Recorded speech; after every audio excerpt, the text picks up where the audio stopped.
welcome to the Let's Talk About It podcast. We got the homie M.A.R.V in the building this week. You know what I mean? Yes, so first last week we did the dedication or whatever, but this week, this is dedicated to the love of hip hop. For real. So I mean, we gonna get right into it. For the people who don't know you, please let the people know who you are. So, first of all, let me properly introduce my boy. Oh, here you go. You know what I'm saying? We're gonna set it off like this. We're gonna set it off like this. Here you go. Clap my boy in here. Y'all better clap it up for the special effects guy. You know what I'm saying? Yo, this is the Let's Talk About It podcast. It's your boy Big Friend the Godson. Got my sister with the mother. And tonight we got a special guest, my boy M.A.R.V. What's the deal? Let the people know who you are, how to find you. Hey, I'm just a square. Nah, just Nah. yeah, man. I come out of South Norwalk, Connecticut, born and raised. 9 to 5, hard worker, a loving father. And, Yes. I just stay out the way. Yes. Music is my passion, more than a hobby, because I really love it. You know, I ain't trying to get signed or do none of that. Like, I really like just sit back and think, and everything I go through in life, I could put a song to it. So I'm a true artist. Yo, it's crazy because, like, honestly, bro, I've known you for a long time, man, and I never thought you was like into music, bro. I never thought you was that. Like, seriously, I started noticing that like probably maybe a few years ago. 5-6 years ago, you know, yeah, a lot of going people. through your Yeah, like, he was a hidden gem. I would say that he definitely was a hidden gem. I mean, we definitely come from music backgrounds, you know, and all of that. But like, I'm like, M.A.R.V doing music. Yeah. And even back then, like, you know what I mean? Talk to us, take us through it, because you know how it is. Okay, so it started with my grandma. She will always play like the old school records.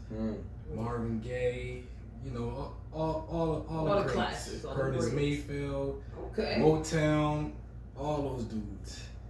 Every holiday, Saturdays when we clean up, and I will always Boy Era Sunshine. That song always stuck. I like harmony and stuff like that. Right. So that's how it started. Then my brother Mike, he would get like her records sometimes and rap over them at a young age. Okay. Okay. Yeah. So yeah, my brother was like scratch over them and like freestyle over them, and then he started recording eventually like with the one headphone. Okay. Press record on this side and have the blank tape on this side, and then I would watch Tape deck era. Yeah. Yes. So that era. That's how it started with me. Like I always like sounds, harmony, and then I have a big pet peeve. I hate people who rap off beat. So that's what me. That's why I'm like a different artist. Like I hear every sound, every click, every violin. It makes me upset when other artists can't hear that. But that's what makes us different, you know what I mean? Yeah, that's what I'm saying. There's different lanes. Because there's a lane for that. Like there's a lane for artists who don't rap on beat. Like it's not even I don't even know what they call it, but like double rap. Yeah, like the dubstep and like even like with the go-go beats and stuff like that. Like it's like it don't beat on beat, but it beat to beat. I don't even know if it's but there's something about it. I don't know. So that's what's up. So it's a pet peeve for you to hear a vocal off point. You have that engineering ear, like because especially if you got like a dope beat, how can you not finesse the harmony in that and go off? Right. To me, that's nothing against like Blueface. That's what like Blueface. For real. Talk about it. Yeah, but I respect it because they ain't too technical like how I'm like late 80s, 90s. The boom bap era. Tribe, De La Soul. We don't even gotta tell him to go through the greats. He going through them. That's even Biggie. Like the BT rapped over. It wasn't just. I don't want to call it, but they were saying something. You got something out of the song. Yeah. You know what I mean? So if I'm stuck in that, so be it. But I understand like the new, but to me, I feel like how I love music. That's why I don't just drop like that. Yeah. I have to sit I'm like Sade. Like when I come, you gonna listen. There you go. There you go. Talk about it. Yo, definitely. So I mean, like, you have a few. Do you have any solid EPs? Like, I know you have tracks, and I don't want to like, cause my memory is a little. We gotta go back. We going way back. Yes. But I know. Okay, Hawaiian Ginger. Oh yeah, that's a classic right there. Okay, that right there. That was a classic. What year did you drop that? 2015. 2015. That is off the Sapphire mixtape. Yeah. There you go. Because I remember that. I believe you came up to the zone for that. I did. Me and Gabe. Yes. Shout out to you Gabe. and Gabe. Yes. Shouts to Gabe. Yes. Yeah. Step your game up. Yes. Shout out to the boy Gabe. Step your game up TV. Definitely heavy hitter. So what would you say your style of music is? Is it more like for the ladies? It's more like streets, or it's either or, all together. Cause I have tracks for the ladies. Okay. I got tracks for the streets. I got like conscious tracks too. But I'm really a conscious rapper. But I was gonna say for the people. You can't put that label on it too much, so I gotta give it to them. You'd be like, whoa, you heard what he just said? So I ain't just flush it to him yet, but I'm really nice, like for real, not trying to brag. No, I'm really you are nice. Like, I'll be like, people don't really know how deep I can actually your wordplay is go, but I kind of like that because it makes me an underdog. So when I drop, you be like, whoa. So I always make it like a big, even when I release the episodes, you be like, when did he do this? You know what I mean? I don't oversaturate myself. Yeah, so let's talk about it. So in doing the music, you have in recent, if you've been watching Marv, he drops he's been dropping a bunch of episodes through the neighborhoods that he grew up in. I've been like watching.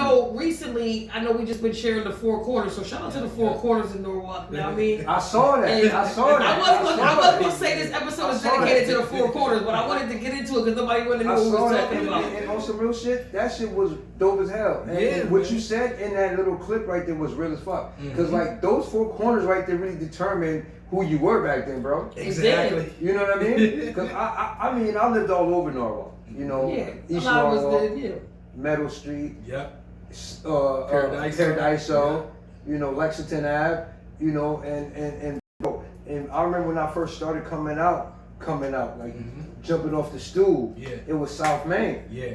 You know, and you couldn't survive out there if you wasn't known like that. If you wasn't really doing something out there like that, bro. That's a fact. You know what I mean? Niggas wouldn't fuck with you like that. Yeah. You know what I mean? And those Four Corners really determined what you was gonna, who you fuck with, or what you was gonna be. Exactly. And if you went too far back to the left, you traveled into a different kind of zone too. you got to that Land King zone. With the light that, with the East Street, and get busy with the Spanish people. I used to rock with them. It's like, I wasn't trying to make it to where like it's law. I'm just basing it off how I came up when it was like my time. Like that was key points. Like for example, in the ghetto, it's like an isolation inside of isolation. So I'm originally from Washington Village, but I moved to King Kennedy. So shout out to the V. After enough time, 1009. After enough time go by, the people you grew up in Washington Village, the people that I'm hearing with King Kennedy, they don't necessarily know them or have any connection to them. Right. I ain't going back down there every day, so I become a stronger bond with. But the people that you came up with might be like, wait a minute, but we came up. So naturally in the ghetto, you end up crossing like that. If there's no common, because we all know each other, but it just get to a point to where, okay, when I was coming up, King Kennedy, we went to Jimmy Lee's store, right? My brother and them here. By the time my time came, that was Washington Village store. So we made the shelter store, King Kennedy. The Hill got their store.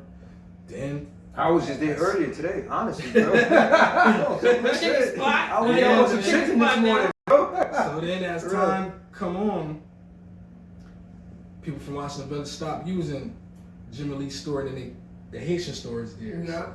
So we have like our own jurisdiction. It's invisible lines, but we know if something, what are you doing over there? You can't. Yeah, like. You know what I mean? Yeah. So that's how I was just trying to break it. It's not for everybody because we still like cross them, but it's very key during wartime. Like, yeah. If you coming from that way and you hooded up, we're not asking no questions.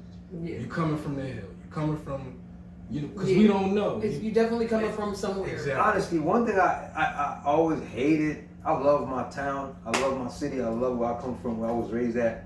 But what used to get me all the time was like, it's crazy because like you said, we all know each other, right? Yeah.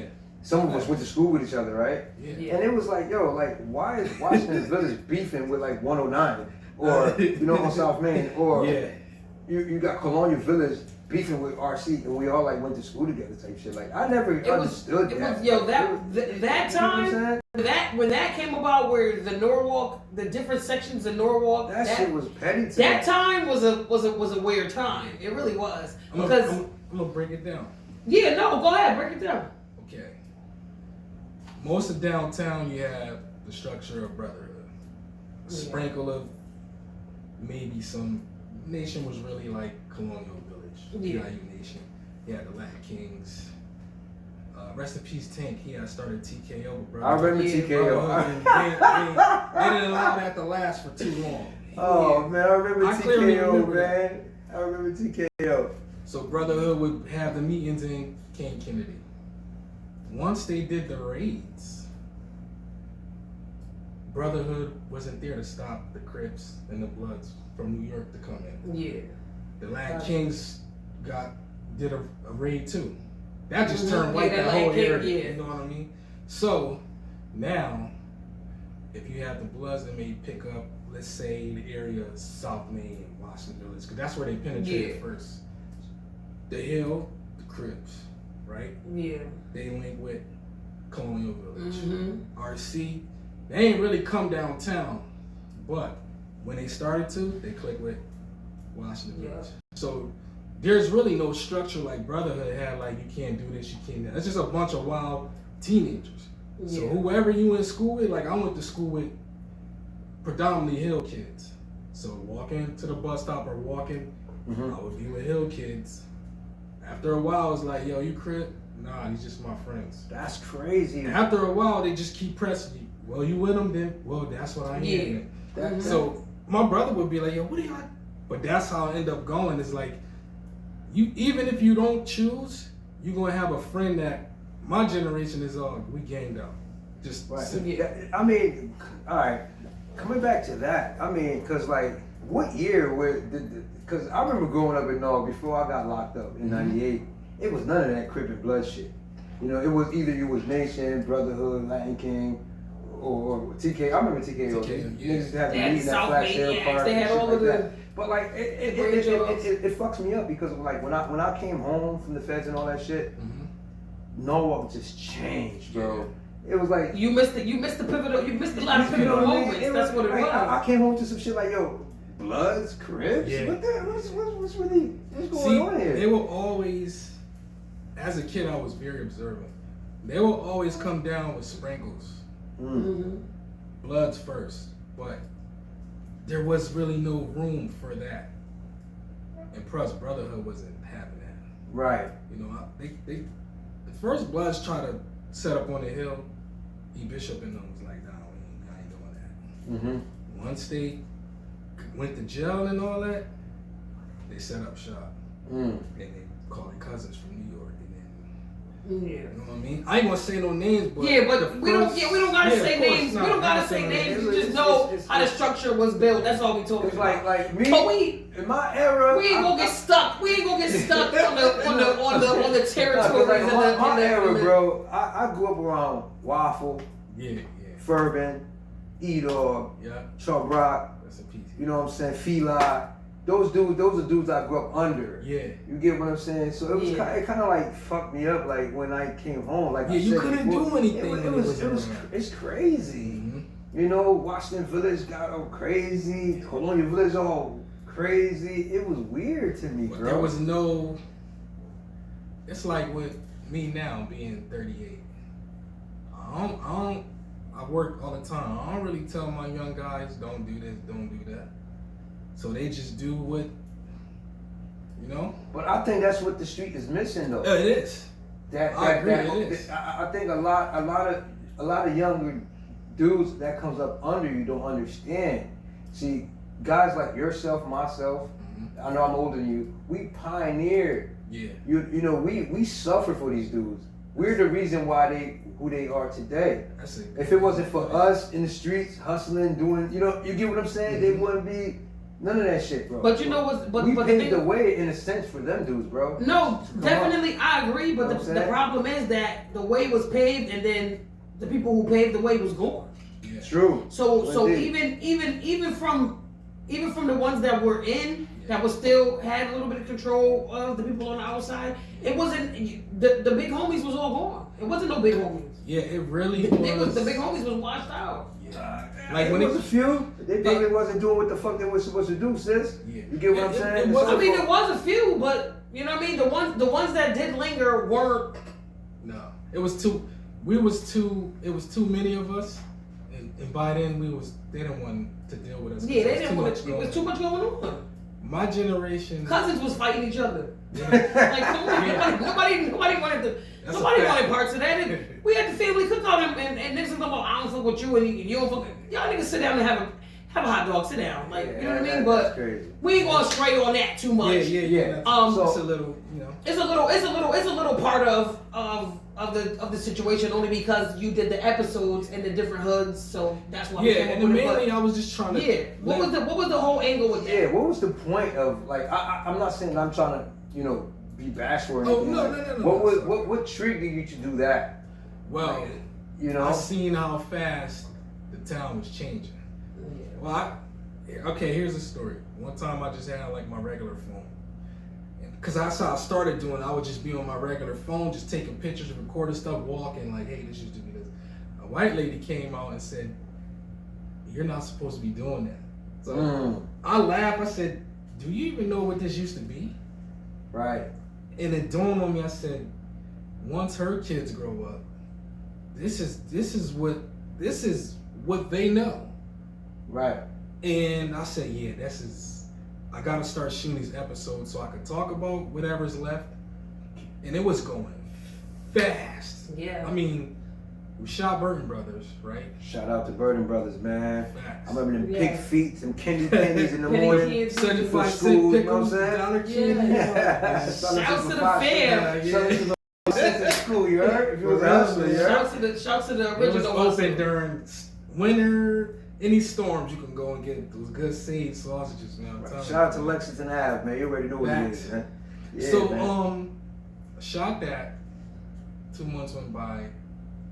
The sign, not even, it's still theirs, but just that classic sign, Burton Bros with the 7-Up. Yeah. Mm-hmm. It ain't there anymore. Yep. And then they got flower pots hanging saying Whistleville. So they silently changing that whole area. It's going to be called Whistleville soon, and the new residences there is going to be calling it Whistleville. We're going to be like, what the hell is Whistleville? Right. Oh, that's 125. It's kind of like they're taking away our history, man. Like where we come from. Yeah, but you know what? I think that was dope. When I first started seeing you drop the episodes, I was like, yo, he onto something. Like it's like a little Norwalk documentary, and like you ain't missed with not a piece of pivotal information when it comes to the different areas. Yeah, you got some pictures. Yeah. And it was like, it was dope to see, like, even like, yo, you got in the G before they knocked the G down. You know what I mean? Shouts to the 49. You know what I mean? But you got there before them buildings came down. That was monumental for you to be able to do that. Because I don't think a lot of people that are from there even got as much footage as you got right now with that. Because I wanted to change the narrative. Over the last 15 years, Meadows Garden has got a bad rep. And that doesn't make up for all the people that come from here. So I made sure I got in there, talked about Katrina, the story when me and Scab. That's the first person I met when I shout out to Reggie, my aunt Tit, Sandy, shout out to Aunt Sandy, Angie, Angie Welfare, That's the building one. Reggie, Angie Welfare, them my peoples, man. Shout out to building one. Facts. That's the first time I came to Meadows Garden, and even though it's 5 minutes away from King Kennedy, it seemed like a different world. Yeah, it was a whole different world. It was. And Auntie, can I go outside and play? Central was outside with Sherrod, Andre, and Stacy and Shayna and Katrina. It was cold, but we was just outside shooting. Yeah. And then once I got older, I could realize how I could walk there. So South Norwalk is unique because I think we the only city, honestly. I've been to mass cities in Connecticut that got the main projects 5 minutes away from each other. Yeah. The farthest is RC and then the West. You know Yeah. But right there. But all of the you're right. All of the projects was really grouped right there, and that's why a lot of cities will be like, yo, y'all can't be beefing. Yeah. Right, we're too close to each other. Yeah. But it happened. Yeah. So being from the era to you was it's safe to say you had two eras. You know what I mean? We had a couple of eras because you came up like, you know what I mean, early 90s going into the 2000s. So you were still around, you know what I mean? And then you had your big brothers, your big sisters, you know what I mean, and your family members who. So like talk about that, because it's not like me. Like people will think that I'm from one part of Norwalk, and then if I say I'm from another part of Norwalk, like I actually got into a big argument. And like damn near about to go to blows with niggas that I grew up with over me saying where I'm from. Like, yo, I am from Runa Court. I'm originally from Runa Court. Like my grandmother lived in the Gardens. My aunt lived in Washington Village. Now that I think about it, and you are. I think about you. I spent time in every Meadows project. Yo, I spent time in every project, and that was just because when we was little, my mom didn't want us to be in Runa Court, because Runa Court was like a whole other town. Runa Court was not Norwalk. Like Norwalk was Norwalk, but RC was RC. Right. We'll drop a bomb on that. Snapple facts. Like no matter where you go, where you come from in Norwalk, yo, RC is RC. Yeah. And then the rest of Norwalk is the rest of Norwalk. We had like our own town. It was our own little, we had our own stores, up the hill store, down the hill store. We had our own rules. Even up the hill, down the hill was split when it come to Runa Court. So like, a person from Runa Court would tell you, I'm not from Norwalk, I'm from Runa Court. Exactly. That's a fact. It used to annoy the shit out of me, but I understand it. 2 stores, you really don't have to go nowhere. You got the dope man, you got the weed man, somebody selling ices, you got 2 stores, laundromat. Right there, I was about to say that. The laundromat right there. School was there, week over to school. Own little world, man. Nah, but For real. So, my bad. No, go ahead. Most people in South Norwalk have roots to Runa Court, whether they like it or not. Because maybe they father from there or their grandmother, they probably was there as little kids, but they don't remember. But it'll be like, older heads will be like, I remember when your mom had you in her stomach, and they don't know they from Runa Court. So it's like, my boy speaking facts. Nah, Drop a bomb on that. It's the truth, man. So it's like, for example, with me, I'm from Washington Village. So you have some people who know me from there. So it's like, I got my Washington Village people, then I got my King Kennedy people. That's crazy. I never knew you was from Washington Village, bro. Yeah, Kennedy. Yeah. On some real shit. My Like, beginnings. when I went to school with Kirsten Knowles, Latoya Scott, Papoose. You know what I'm saying? Shit like that. Like, you know, but I never thought you were from Washington Village, bro. I always knew you from King Kennedy. Big WV. Straight from WV. And it's a little bit my fault because Washington Village was like a baby, 86 to like 93, 94. My grandma got housing in 92 in King Kennedy, but 93, 94, I would still go to Washington Village every day because that's what I was used to. Once I got to King Kennedy, one of my closest friends, he came to me, he said in his words, why the fuck you keep going down there every day? You from here now. I said, yo, you right. So I started learning the dynamics there, and it's like, no disrespect to Washington Village, but it's night and day. Washington Village is bigger, more people. But King Kennedy in the 90s was a straight drug infested. You got a train station right there. You got the tracks right there. You got the shelter store right there. You got Concord. And then you got Hemlock. Yep. So and it was right down always the street. Dark. Yep. So it's like, that's the most drugs I seen in my life. Because in Washington Village, they was selling the front only or on the side. King Kennedy was on the side, in the back, in the front, wherever you could fit in. You know what I mean? So it's. I argue with Grits sometimes. Him and Hot Rod. Shout out to Grits, man. From Shout my out to Grits. I'm like, yeah, I am. I came up. I made my name in King Kennedy, but it's watching this for life. Yeah, talk about Grits, man. I know Grits is he was like, that's brother LP. Them little niggas was like in fucking kindergarten when I was like in the 3rd grade type shit. You know what I'm saying? Yeah. Shout out to Grits, man. Salute. Yeah, bro. definitely. Shout out to Grits, So the music for you, like you said, it's like kind of like it's not really a hobby because it's something that you love to do. Mm-hmm. But in tune with the music, it got you to do dropping the episodes and things like that or whatever. So like, what keeps you like you even not only do you do the episodes or whatever, like you do drop a couple of jewels, fake social media stuff, like, you know what I mean, you put a lot of conversations on social media to get people going and talking, you know what I mean, and what do you come across with that? Like, does that make you look at people differently? I'm always like thinking, and I was when I was younger, I couldn't think like how I think now. Right. So I was very one-sided with stuff. But now that I'm older, I have like more feelings, and I think about things I used to do when I was young. So sometimes I'll wake up and just put up a topic, like, when we talked about like what was that last week? Even the whole situation with like Ant-Man, and I'm just like like with that topic, like as men, like, we gotta take care of our responsibilities. Like, it don't matter how much money you got or what your credentials are. Right. Exactly. Talk that talk, bro. Talk that talk. It's that attitude that has a lot of us running wild in the ghetto because no fathers are there. Yeah. You know how I feel like when you got a father like come in the room, you just like you on the straight, and that's just gonna keep you, in going like the right. Not all the time. Sometimes we go astray. Yeah. But just having that dad there, having that dynamic. And when I had put that up, and I seen like how many people was commenting like, "Well, she shouldn't try to." I'm just like, y'all missing the point, man. That child is gonna grow up and have the potential to be insane in the brain because they're gonna ask, "Why didn't my dad want me?" You know what I mean?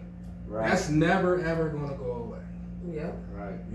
If she a girl, now she's gonna choose guys that act like her dad. Oh, call me dad. Yeah. You know what I mean? And let's have that conversation because I think it's pivotal. Like, even if you guys are not together, right? Mm-hmm. I think that it's very important. It's very important. And coming from a person who studied psychology and child minds and things like that and learned behaviors, it is very important to have both parents present in a kid's life. That's true. And one not having one or the other makes a difference. Yeah. But that child still has the DNA and the behaviors of the missing parent.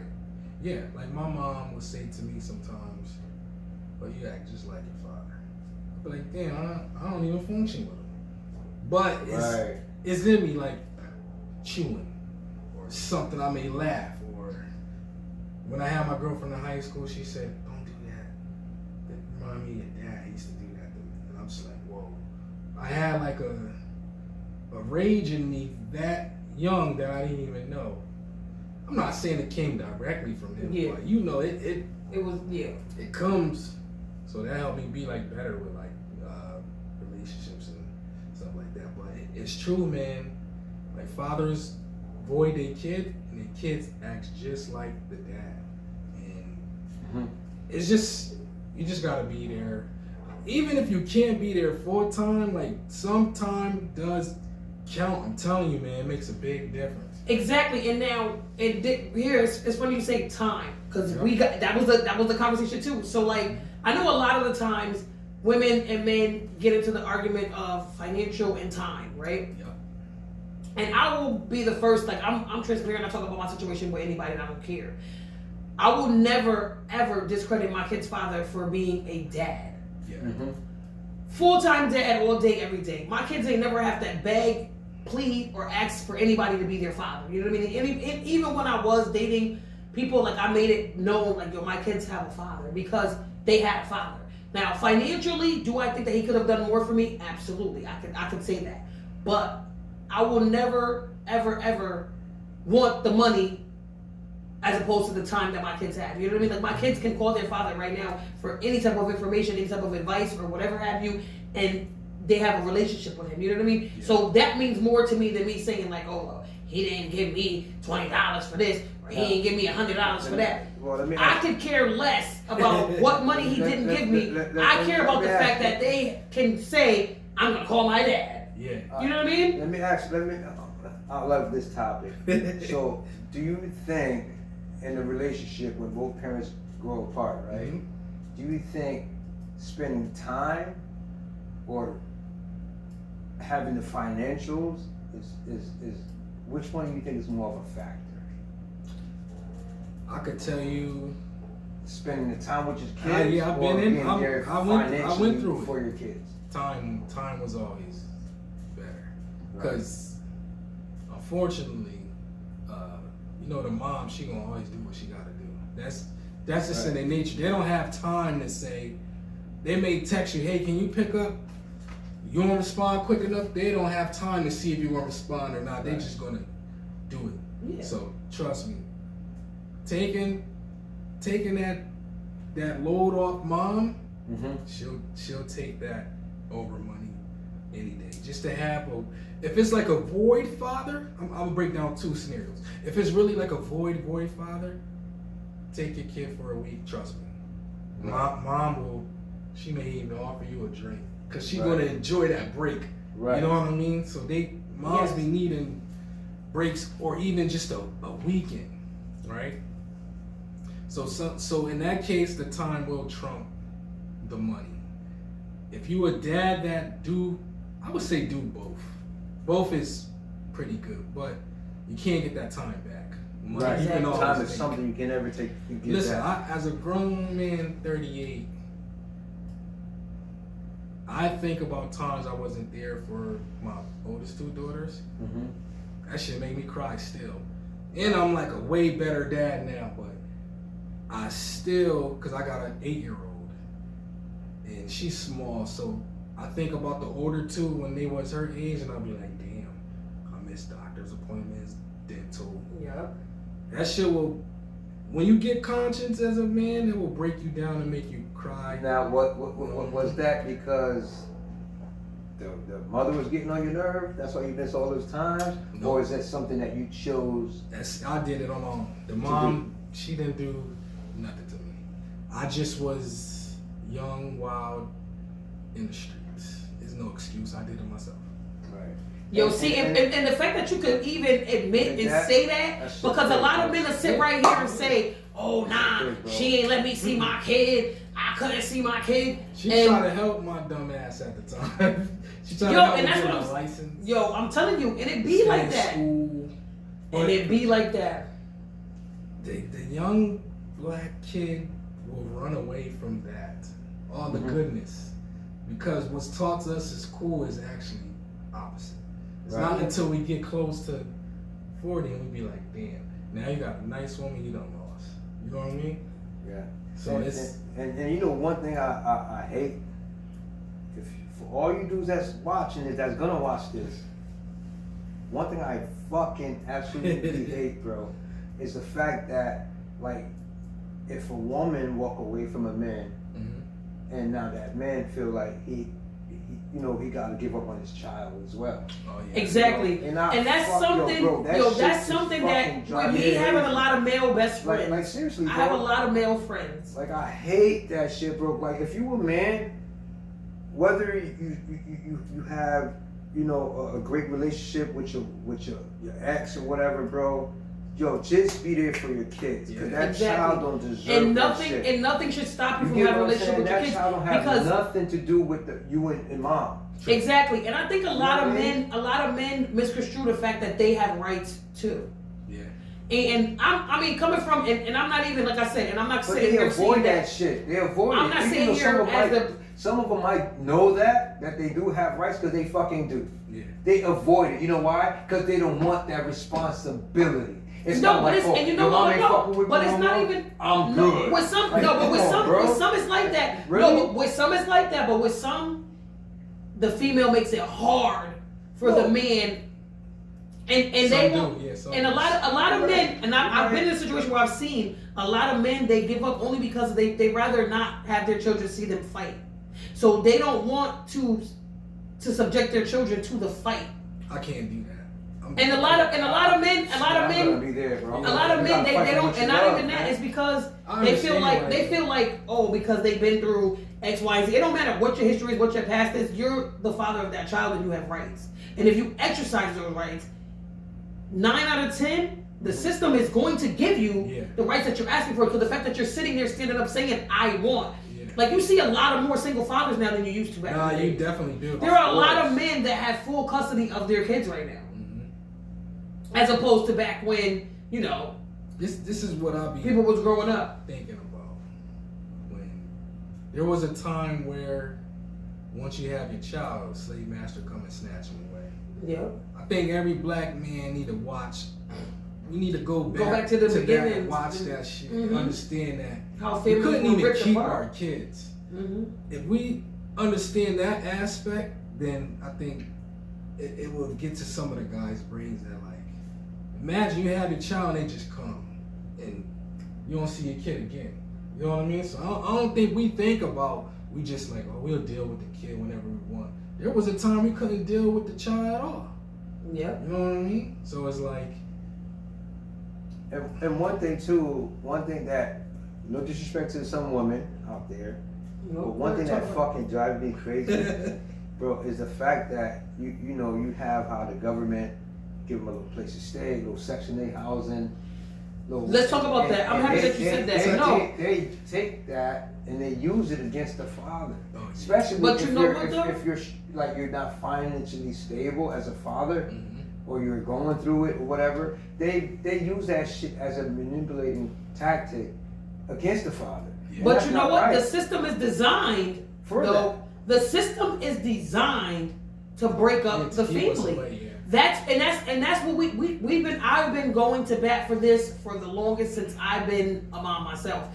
The system is designed to break families because you're telling me that because we're a young couple together, I can't get no help. If I say that my baby father lives with us, that's true. Now you're saying to me, oh well he's living there, so we're not gonna help you. Yeah. But that's not also the case too, neither. Sometimes women are just afraid to say, okay, we both need help. Yeah.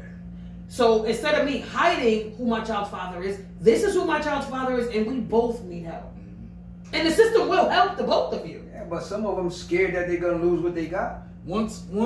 That's true, and that's what I'm saying. And that's why I say it's designed. But that's why I say they designed it to make it seem like as if it's supposed to be. I don't know if you ever seen that movie Claudine. I think the name of the movie is. Where she met a man that had a good job, and she had to hide the fact that the man was buying stuff for her and things like that. Like that's fucked up. The social services people would come to the house and they would hide the toaster and all the stuff that the man brought him because listen, they would hide the different things that the man brought in the house to upgrade them to make themselves look poor. And shouts to that movie, Claudine. I remember my cousin. Shouts to my cousin Angie. First of all, I love if you gotta hide the toaster, man, something is wrong. But they had to hide the toaster because the lady with the social services was coming in, and they would cut their benefits if they seen that they were living a little bit better. And it's sad that the system is designed that way. If I make money, I can't get no help. You see the price of groceries? And I'm gonna talk about it because I envy you heifers out there with your food stamp cards because I want mine back. Give me my food stamps back. You can't make no money. Like, you don't know. If I work a strong 40-hour work week at my job, I'm out of the tax bracket for help. But don't you think that's like in a way it's a good thing? It is a good thing. I don't rely on it. I don't listen. I've never listen. Let me tell you something. One thing about me is I don't care about. I'm saying this to say that because it's in certain countries, it's not even like that. Nah. There's no welfare. There's no help. These people gotta do what the fuck they No, there is none. But you know, also in other countries, in other countries they don't have to worry about healthcare. It's free. They don't have to worry about they have produce in the streets. They have trees that grow fruits and things. Like, they don't have to worry about the government feeding them, because they can go out and pick apples and oranges and bananas and coconuts and cherries and lettuce and whatever. They can pick shit off from out of the earth. That's true. I get it, but I'm just saying, man. I feel like if you went to Colombia, talk about it. You went to Colombia. I'm just saying, like, I think it's a yes or no type situation. You get what I'm saying? Because I feel like if you're it don't. It's not somebody else's fault that certain people go through certain things that they. It's not, but you know what? Hold up, Colombia Talks. I want you to go there. 24 hours. We do, but some people don't have the same mindset. Just like you said, we have the same 24 hours. Yes, we do, right? But there's somebody that has the same 24 hours as us that don't have the drive. Yeah. So they need help. There are people out there that really rely on the system because they don't have. Do you think that comes from the household? Your but parents not it teaching is you a that generational. But it is a generational curse. Yeah. Now understand where I'm coming from. No, but it is a generational curse. No, it is a generational curse where their family has taught them to rely on the system. Yeah. You get what I'm saying? Better than to better themselves. Right. And a lot of people, but some people don't even have the family structure though. Yeah, the system becomes the dad, and that's fucked up. Mm-hmm. And we're trying to change that narrative. That's fucked up, bro. It shouldn't even be like that. You should. I think as a parent, you should teach your kids how to fend for themselves, bro. True. Because it's gonna be one day that you're not gonna be there. Yeah. Exactly, but see that, but that also goes back to. It also goes back to though the fact that like some parents don't have time to teach their kids stuff. Yes, you why? do. No. I'm gonna tell you why. Because if they want to live in a better neighborhood, right? They're gonna be working. And they have to pay for those better. Who's paying? You at work, right? Listen right now with me, if I'm working 40 hours a week, right? True. That's damn near 5-6 days a week for me to get the 40 hours, right? For them to stretch it out, right? Mm-hmm. My son needs me when? When is he gonna get me? When is he gonna get me if it's just me? But that doesn't stop you from embedding that in their mind. No, it doesn't. But at the end of the day, no. Bro, I work too. It doesn't. Listen. I worked this morning. You know what time I started work this morning? 5:15. I clocked in, bro. You know what time I got off? 3:30 this afternoon. Right, you got off at 3:30, right? I have two beautiful kids that's in college, bro. But if your kids were home, right, and you got home at 3:30, out of pocket. Yeah, listen to that. My wife's not paying out of pocket, listen bro. to that. Like I'm getting government assistance. I'm getting fucking. Listen to that. Bro. You're not right. But you also have their mom is here, right? You have right, and you're here, right? But what if you weren't there? Like right it now. Still can't happen whether the father's not there or not. It just all depends, I think, on the relationship the bond that you have with. I have a perfect bond with my son, but I have to work. No, it's 40 with hours the parent. Co-parenting wise. Even if we're gonna take it, even the narrative, right? Even if my son's father was there, right? Even if he was there, right? My son resides with me 95% of the time, right? And as much as I want to show him, even if everybody wants to show him, if he's working all the time and I'm working all the time, the kids are left to raise themselves right now. That's true. Because the parents have to work. Yo, my parents had to work too. My mom was working fucking 2 jobs. And what happened? 5 kids. And what happened? What do you mean what happened? And what happened? Fucked up a lot. Because you was left to do what? No, I fucked up a lot because I chose to make those decisions. Exactly, you chose, but listen, but even still. My mom always wanted the best for us. My father always wanted the best for us. You don't think that parents want the best for their kids? Myself, because I wanted to be what the street niggas were. And how many kids do you think are out there that want to be what the street kids want to be? A lot. And they live in good homes. 80%. We've seen 95% of niggas in the hood that ain't even from the hood. We trying to get out and they coming in. True indeed. But how many of them we know? How many of them we know? We can name names of niggas that ain't even from the hood and they don't want to leave the hood. And we want to leave. Now, this is what a lot of people don't know about me. When I was 14 years old, like my parents, right? Everybody thought like, okay, they bullshit.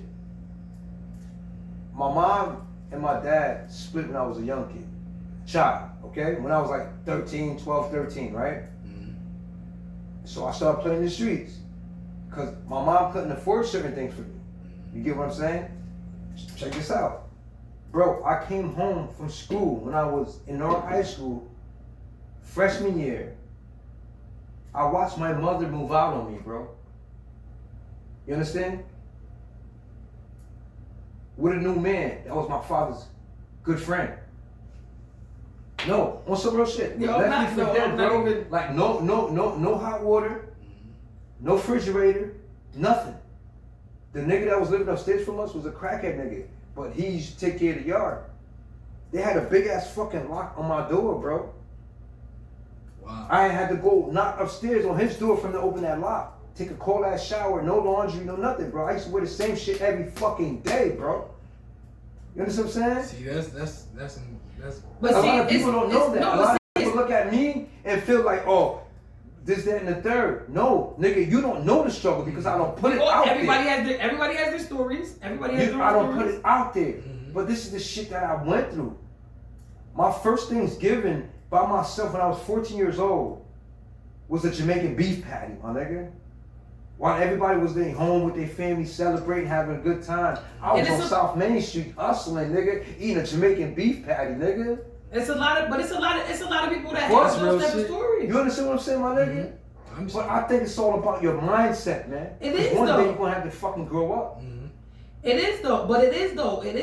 You get what I'm saying? A lot of people feel like, oh, they see me on social media, oh, this nigga think this, that, and the third. No, nigga. You don't understand the fucking struggle. To him about, I'm like, my nigga. People don't understand. Like, I don't think a lot of people. Marv, you know who the fuck I am, bro. That's a fact. A lot of people don't really know me. Let's talk about the podcast. They see me, but they don't fucking know my the struggle. The nigga that's coming out of our culture. And I think, and I'm telling you, I'm 100%. The reason why my children are who they are today, bro, is because of my struggles, bro. Because I didn't want to put them through the shit that I went through, bro. Selling drugs, breaking knives from sun up to sundown. But you know what though? On South Main. You get what I'm saying, my nigga? I've been through all that shit, so you can't fucking tell me nothing.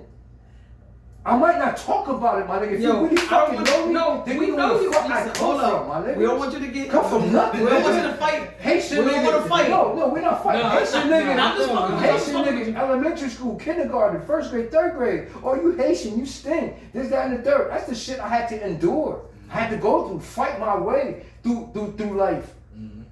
We about to interview Fan y'all today. You fucking right. No.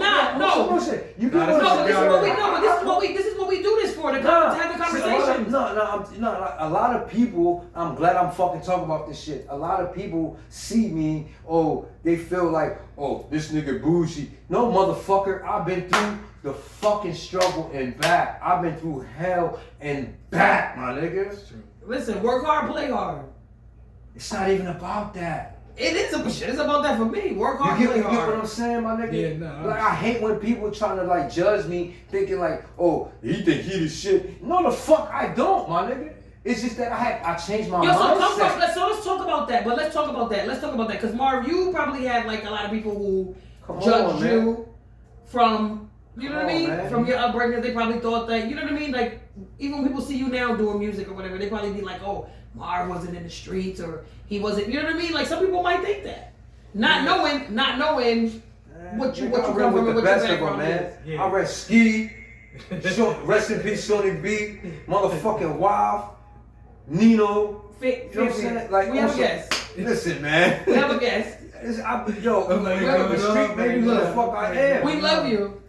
We have a guest. You get what I'm saying, bro? So don't get it misconstrued. But you know what it's dope, because every person that we interview is always different conversations, and they all still stem back to the same things, and we all talk about our, don't get it misconstrued. No, we all talk about our own personal. I hate when niggas trying to judge me, my nigga, because this shit nigga fly as fuck. Nigga, I had to work hard to get where the fuck I'm at, my nigga. Bro. I love you. I love you too, sis. We back to you, my nigga. I don't want to take away from the. Back to you, my nigga. We're gonna interview Fan next week. Back to my. But like that's what I'm saying. What you having that. So Marv, I would say because we grew up together. We all grew up together. But I know that you're not like most of the guys that we grew up with. You know what I mean? And a lot of the women men or whoever would say that you're not. So what was your stigmatism growing up? Because I know you had people that tried to try you or tried to. I keep it 100. Like we wasn't like dirt poor. My grandma made sure like our Christmases was always good. She worked at Toys R Us, so she would work long hours. Like I remember when she first applied for Toys R Us, they laughed and told her like that's a high school job. And then as the years went by, more adults start working there. So my grandma, Uncle Herm, my Auntie Sam. I thought Herm was your father the whole time. That is my dad. God, bro. I thought Herm was your dad the whole time. I know that's Kimmy's father. Yeah, that's my uncle, but that's my dad too. Let me see one thing you don't know, sis. I was living upstairs. Yeah. From her back in 94, I know 93. Where you came from. You understand what I'm saying? And Marv was a little nigga running around with Mike. I thought that was your dad on some real shit. No, he will always come and get me and Mike, take us with him to work. That's how we learned how to work so hard from my Uncle Herm. Respect. He will come and get us I'm coming to your party tonight. It's tonight. He will come and get us at an early. Wait a minute, that was a shameless plug. Tonight we going to Herm's party. I guess that's where we at. I'm going to Herm's party tonight. Happy birthday, my nigga. Oh, so yeah, we wasn't like dirt poor. My grandma and my aunts, my uncle, like my dad, my godmother, make sure me and Mike, my sister Michelle, always had whatever we needed. But to the flip side of that, I wasn't raised by my biological mom.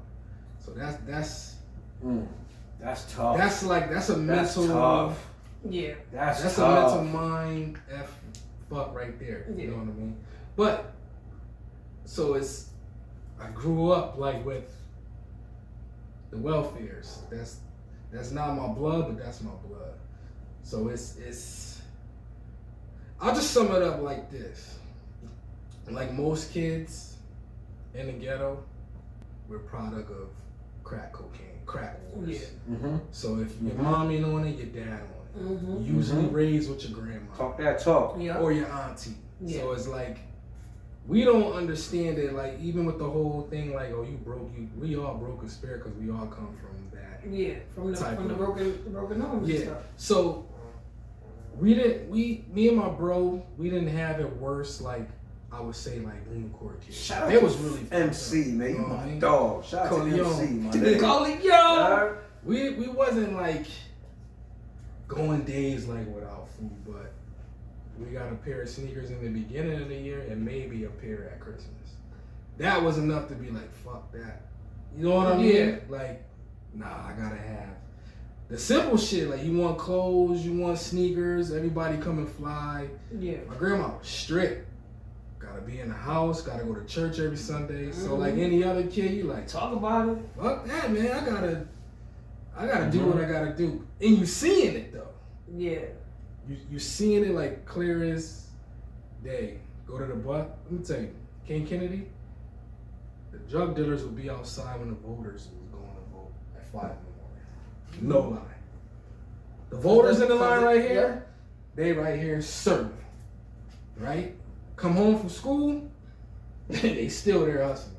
So it's like, after a while, it's just like the change of guards. They go away, your time come up. It's still the same fiends. I remember where you got butter? Okay, I tell your mama got high, yeah. You doing it. Mm-hmm. Now it's after school, it's home real quick, go outside. Then you just fuck the homework. Now I'm under the mailbox, so that quick, you go right in. Yeah. But did I have to? You don't have to do it, but it's there if you need it. Yeah. I mean, bro, it was so much money in Norwalk. Like, I understand where you're coming from, bro. Like, people don't understand that shit. Like, when you. Oh, here you go. Nah, on some real shit. Like, when he traveling in time, y'all. Don't give him a second. Parents at home, they still can't afford certain things Exactly. for you, bro. It's hard, my nigga. No, it is. It's not that you want to go out there and do that. Yeah, none of us. It's just the fact that, like, yo, you see your peers in school wearing the new Bo Jackson, the new fucking BK Diamond sales, and they making fun of you. You can't afford that. So what is there for you to do, bro? Mm-hmm. And your mom has so much responsibility on her own. The light bill, cable bill, rent. This goes back to... You get what I'm saying, my nigga? So what am I supposed to do? And honestly, when You become the man. You feel me? When I started doing my shit, my nigga, it's because I watched my mother working 2 jobs. You get what I'm saying? To take care of 5 kids. Mm-hmm. But so, this my is the whole question. mentality was to sell drugs to help my mom out. But guess what? She wasn't with that shit. Mm-hmm. As none of them are. But the question I have for you guys, right? Yep. Knowing, okay, the dynamics, knowing that both of the dynamics that you guys grew up in, do you think that is the way you choose women? What do you mean? Out of necessity? No, I don't. No, do you think that the women that you choose have anything to do with the way you were brought up? No, not at all. Yeah. Not at all. I don't feel that way. Go first. You said no, so why do you think not? I don't feel that way because everybody, life is written in a certain way. You get what I'm saying? I feel like everybody has a different mentality. You could go through the struggle, but that doesn't mean that you want a girl that because you went through that type of struggle, that's the type of woman you want. You get what I'm saying? So I don't feel. You say no, but you said no. But okay, see, but that's your answer. No, there's no right or wrong answer. There's no right or wrong answer. Before I end this, I gotta say this. My wife, I've been with her since I was like fucking 15 and a half, going 16 years old. But do you? But again, but 30 fucking years. Honestly, do you think that the style of women that you dated, or go after has anything to do with the fact of your upbringing? And you said no, right? You said no. There's no right or wrong answer. No, I don't feel. You don't feel like that, okay? And you said yes. So you gave your opinion. Now let's go to Marv. Let's hear your opinion. I had. Now that you broke the question down, I had misinterpreted what you said. But no, but being interpreted in the way that you thought I interpreted it. Okay. Because it's probably the way I'm breaking it down for him because he's going all over the place with it. But okay, no, I'm not. No, I'm not saying it, but I'm just saying I feel like everybody's entitled to their own opinion. No, I feel as though it's who your heart desires. Mm-hmm. I don't feel like just because you went through the struggle, you hustle, blah blah. Because my wife comes from a good home. Yeah. I come from a broken home. No, but I'm not saying that your wife had to come from a broken home. But I'm talking about in terms of personality, the personality that your wife has. It doesn't mimic that of your mom. No, it don't. You know why? Or a girl that you've dated before you got to your wife. Did they mimic the personalities of your mom? No. You know why? Because my wife, she would do whatever for her kids, for our kids. Just like my mom would do whatever, but it came a point in time in my life. So your answer is no. She just gave up on me. Your answer is no. You don't think that. I don't think so. Okay, and your answer was yes. But break it down how you thought it was, and then bring it to how you want it to be. Because we can. I would say with me, right? And this is no shade towards my mom. I love her to death. Faco, I love you. Since I wanted her to be there so much for me, and when she wasn't, it wasn't her fault. It was the addiction. I don't trust women because the lady that birthed me, right? It wasn't even. So if you tell me you love me, come on, mom, you love me. That's how I thought at the time. Yeah. But it made my rate flip quicker. I wanted. I ain't taking you seriously because the lady that birthed me don't even. Yeah. How I thought at the time until I actually had a talk with her. Yeah. She broke everything down. Then I was able to. So then I would look for women like my grandma or my godmother, like very loving and cooking and things of that nature. But it plays an effect because it took me a long time to trust women. Thank you. That's what I was getting at, because that's like they say, like women who don't have father figures are always looking for a father figure in a man, or men that are, or women who have father figures look for men to date that are like their father. So and I'm even studying that is a theory in psychology that we tend to gravitate towards the behaviors of people either that are voided in our life or that are present the most. Let me ask you this. Like the girls. You're a woman. Ask me, because I'll answer the question. Let me ask you this. No answer. So the men that you've dated in your life, have you do you always consider them as like being a father figure to you, or being like? I don't consider them being the father figure, but I've chosen men in my life based off of the relationship with my dad. I have. And what was that relationship like? So my parents broke up. Come on, bro, right? No, good. My parents divorced when I was about 3 years old, I want to say, and I could be wrong, mom and dad. I'm sorry, but from my understanding in life, I was one of the kids that I didn't have my dad in life, because when I came about, my parents were like pretty much done. Mm-hmm. They were straying away from each other. It was estranged. So like all of my siblings had a chance to live with my father, and they grew up with my father. I did not. That play a big effect on me. And when I finally did have a chance to really have a relationship with my father, and I believe that a lot of times in my life I acted out because I was missing my dad. Yeah. And it wasn't that my dad was not there, because he was there, but he wasn't there the way he should have been or the way he could have been. Yeah. But then when I really did need my father, he was there. And then when I got the chance to talk to him again, he broke it down to me, and I understood why things in life were the way they were. So did that and a lot of it did change my mindset, because a lot of the things that I thought about my dad wasn't true. Yeah. There were a lot of things that people told me about my father that weren't true. Only thing I'd say with parents from that time, it's hard for them to come to us and tell us why it's like that. Exactly. We have to ask them. Exactly. And that's, I would go back and forth with that, because it's like, if you just come and tell me why this and why that, instead of me, I hate to feel like I'm annoying somebody. Exactly. I hate to feel like I'm a burden, or right. that I'm annoying, because at the end of the day, I'm gonna isolate myself from the situation. And like, I feel like, even now as an adult, I feel like my family or my parents, even my parents, I feel like people in my life, they feel like I'm so strong that I don't need anybody.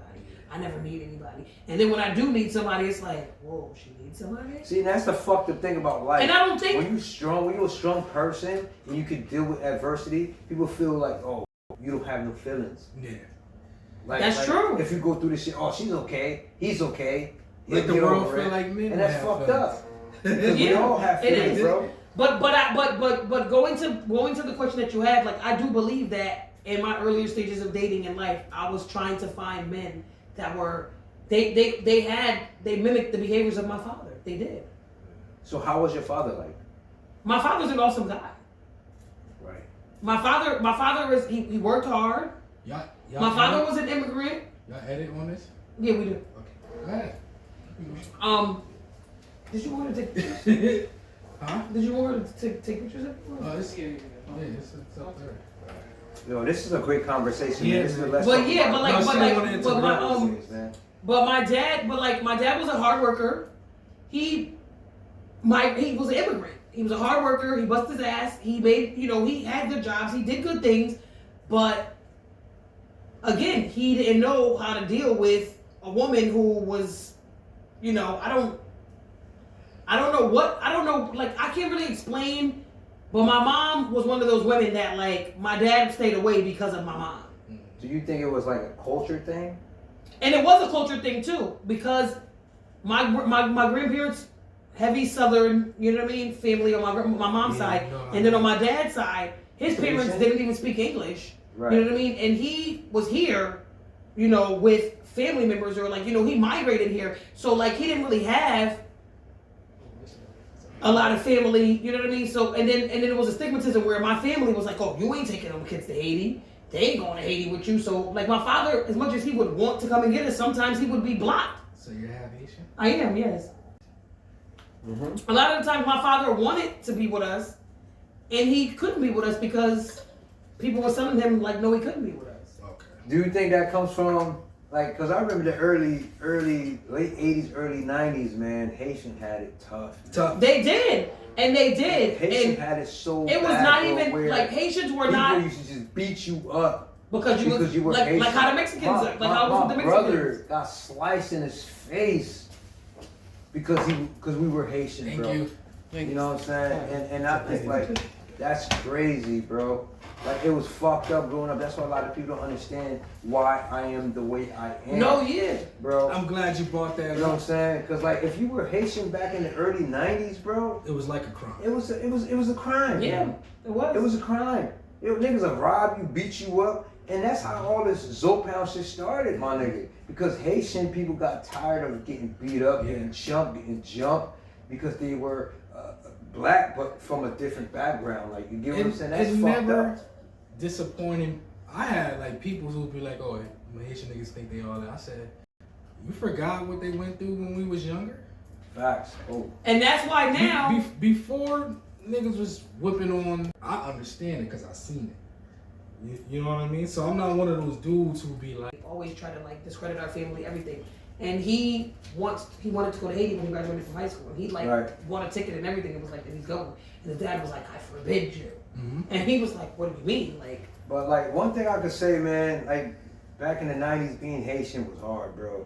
Being from a different country. And one thing I used to fucking hate is Haitian motherfuckers that used to fucking act like they were Jamaican when they were Haitian. Yeah. They had to fake the funk. That's a fact. Yes, they were that was Jamaican, like one of so they won't get beat up. Like, my nigga, be who you are. It's still one dude to this day from Norwalk where I promise you, niggas never knew that nigga was Haitian. They still think he's Jamaican. And that nigga's Marco. straight Haitian. Marco! Nobody names. I'm not saying no names. And it's crazy because Marco was here at my house last summer. Yo, this nigga swear he's Jamaican. Scott Marco, Shannon, I didn't say Marco, your name. these niggas was like I never said your name, with Marco. fucking Jamaicans, bro. Like, Niggas to this day think that nigga is Jamaican and will not ever, like, he won't ever. I don't get it, man. If you don't know him, you don't know. Yeah, man. But Scott wasn't so much of. Scott would let niggas know that he was Haitian. Tamayo, yup. Tamayo was Haitian. The KOs, the KOs, and Ellie, what the fuck his name? Ellie, I went to school with the twin brothers. Them niggas was straight 100% Haitian, nigga. I used to live in their basement, nigga. So that goes to the point you were saying, though, how bad it was back in the 90s. If you was to be Haitian, it was like a crime, man. For real, it was. When you deny and saying you Jamaican, that's when you know it's fucked up. It's hard. Life was tough for Haitians back in the day. Yeah. That's kind of. Now they lit. Now we lit, nigga. They want the Gooba. They want all that. They want it all. They want the rice. They want the big leaves. Before we end this shit, my nigga, I just want to ask you a question. Wait, he asked something. Wait. For those who don't know, I'm not. I consider Resolve one, but for those who stuck under a rock, Haiti was the first black nation to independent. Fuck the oppressors up. Yes, sir. You know, and they help any country you see in South America with the Haiti rimless flag. They help them get free also. That's what a lot of people don't know. I learned that when I went to Colombia. Haiti helped Colombia get free. Yep. That's the thing about it. We wear a lot of scars on our back. A lot of other countries too, man. I'm telling you. Yep. With that being said, my nigga, I just want to ask you a question, man. Yeah. With your music and these little videos you've been putting out, my nigga, have you like ever considered like writing a book? I have. That's a dope. Shout out to Lavina. She like my mentor. She's actually doing a book right now, but she had mentioned that to me before. Have I ever thought about writing a book? I think that'd be a good look for you, bro. Yeah. I said yes, but when I get to a certain chapter, I have to learn how to trump that chapter first in order to complete the whole book. So if you were to, what do you mean? Wait, what do you mean Trump? What do you mean? That chapter is called "The Crack Wars." Oh, got you. So if you were to write a book right now, right? Mm-hmm. Well, I understand that. What would the book be about? Would it be about what you've been putting out on these videos about Norwalk changing the way it's becoming, or would it be like a just a story about you? I would base it off of. I would use me as a third person and just talk about like the obstacles. It's a million books about that, right? But I got a chip on my shoulder, like the rest of us from Connecticut. Everybody thinks Connecticut is just rich. Yes. There's no black people. Yeah, but I hate that when we go out of town and we go to the States. We got real life poverty. Look, we done seen prostitutes. We done seen murders. We done seen dope dealers, robberies. We done see police brutality, kills, all types of stuff. You know what I mean? So it's like we have like a big chip on our shoulders. Like, for example, right? I hate the fact that we're so close to New York because it's like New York dudes, they be all up and in Connecticut. Mm-hmm. But they would straight up be like, yeah, shout out to Rhode Island, shout out to Boston, shout out to Maine. Mm-hmm. How the fuck you gonna skip Connecticut? Now, why do you personally, I always ask everybody this shit, why do you think Connecticut don't get that respect that they deserve? This is what I think. We're part of the chitless circuit, right? So, and no disrespect to the locks, but I tell my boys, they come here 4 times a year. They make $300,000 off Connecticut alone. Yep. So they're never going. The industry will never let Connecticut have a big star because this is where New York make their money. And it's crazy. Everybody say the same fucking thing. If everybody ask that, say the same thing. Bro. Come, you could come on. You could do a pop-up show. And now before they used to just go Hartford, New London, right? Mm-hmm. Now they even stop in Stamford now and do a show. Yep. At the Palace Theater, because a lot of New York people actually live in Stamford now. Yep. They stop at the Palace Theater. Now they go to the Total Arena in Bridgeport, State Street in New Haven. They'll do New Haven 4 times a year. Yeah. Then hit Hartford. So it's like, if it's not broke, don't fix it. So the AB's gonna come to Connecticut and get his money. The Lock's gonna come to Connecticut. Fab, 50. Fat Joe, whoever. It's the oldest trick in the book. They're going to keep Fat coming. Joe can't come back to Connecticut. You know what happened in 99? You know what happened to Fat Joe back in 99? Yeah. He got his a lot has happened to a lot of the industry people have come to Connecticut and have some horror stories. But you know, it's a big thing even within the towns. Like even when you go to like, we gotta just make our own. When we go to like shows, like we went to a show, and they ain't say Norwalk once, and it was like 85% Norwalk niggas was in here. You know what? They ain't say Norwalk not one time. Connecticut DJ on the stage, no Norwalk. Yeah, and we ain't care if we was still in there screaming Norwalk. Crazy. Yeah, we gotta. I'm gonna say this, but we might have to put the pressure on Billy Bush, man. More than just him. Craig I fuck with Billy Bush, but I don't think Billy Bush really represent Connecticut like he's supposed to. He don't represent. And I'm gonna say that, and I don't give a fuck. I don't think Billy Bush really represent and hold us down like he's supposed to. As a DJ that's known, you get what I'm saying, all around the states and shit like that, bro. I don't think he give us enough credit. For you being from Connecticut, Billy Bush, he's homegrown from Rome. But I don't think you give us enough credit, bro. I don't. You know what I'm saying? Because before, like, honestly, I didn't want to say this shit, but I don't give a fuck. Before I started this podcast shit with Sis, I had one nigga that's really close to Billy Bush that was supposed to come and host this shit with me every time. And what the nigga did? Stunning him. Nah, but I think that a lot of the cities, shouts to Billy Bush, a lot of the Connecticut DJs, I think now they're starting to embrace us, Connecticut more. Yeah. Where before they felt like a lot of artists feel like they gotta leave to make it. Yeah, that's true. And I get it. That everybody want to be famous in their own way or whatever, but like, Connecticut is always, it's gonna be Connecticut. But see, everywhere I go, I'm glad you said that. And what a lot of people don't realize is that sometimes it's not about you moving out.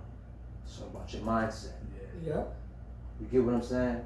So, like, you don't have to move out of Connecticut to make it, bro. No. It's about your grind, your hustle, your desire, your perseverance. You do have to leave Connecticut though, and prove that you are not just home based. Yeah. That you have to do. Sure indeed too. But you don't have to leave to make it. But a lot of people think like I gotta go to ATL to make it. Man, get the fuck out of here. I'm glad you said that. I do want to say something about that because this is important.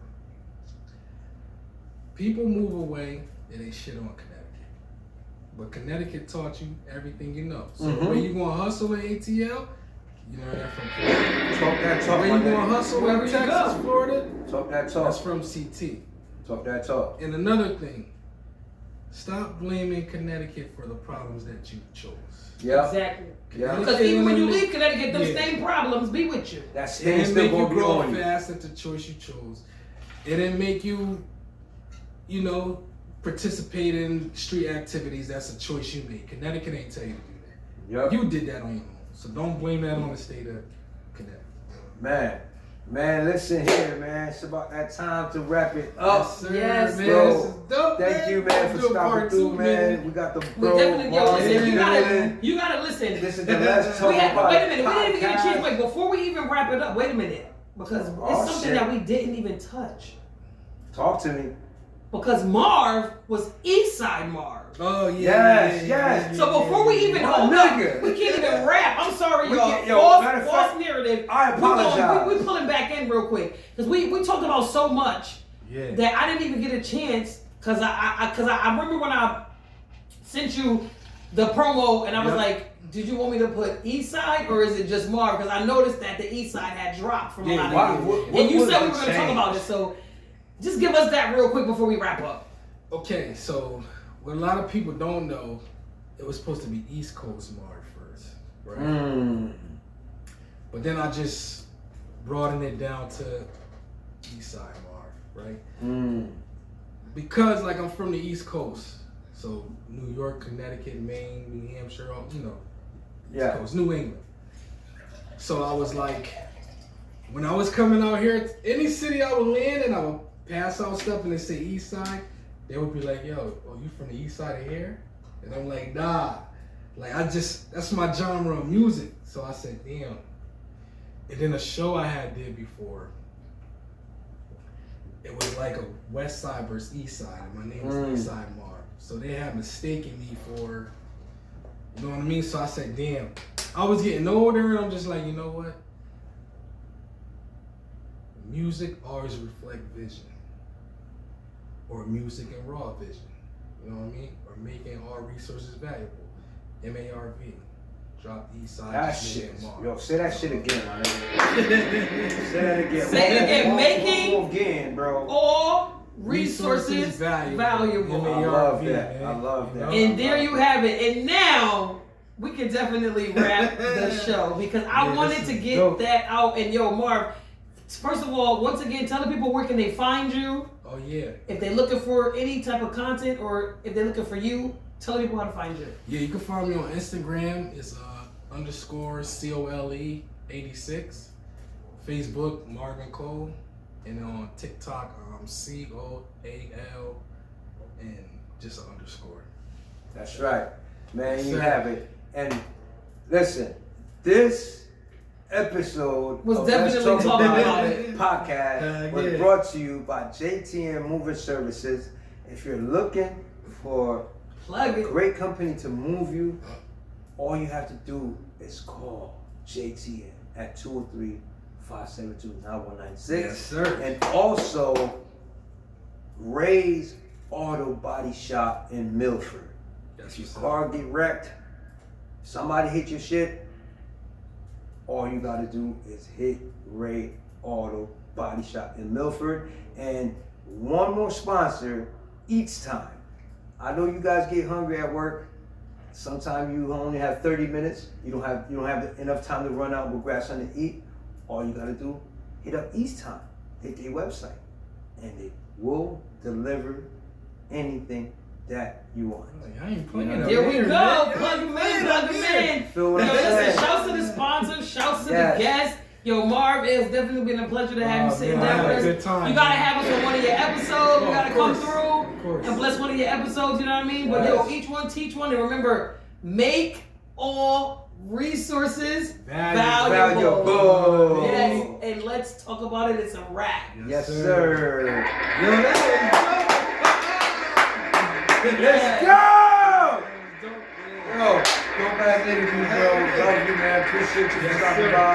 Man, this is Let's Talk About It podcast. It's your boy, Big Finger Godson. It's your girl, Burton Bros.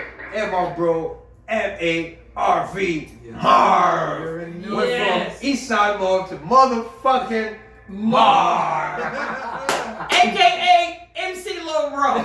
Yo, shout out to MC, man. Shout out to Norwalk. Shout out to my Michelle. cousin Lish.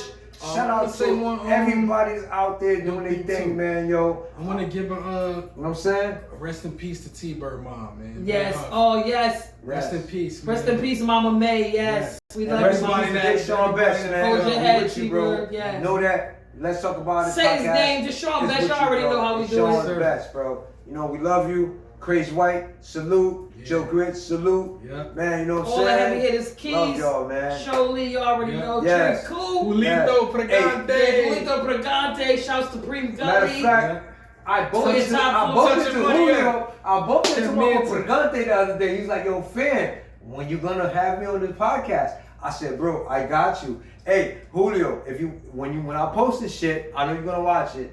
Don't worry. We got you, fam. We got you, fam. You're gonna be the next guest Wolf on the season. Let's Talk About the podcast. You heard? We love you, man. Shout out to y'all, man. We love y'all. Once again, shout out to Eastside M.A.R.V, my sister with the motherfucking mother. Y'all already know what it is. Yes, sir. Yes, sir. Don't got energy, man.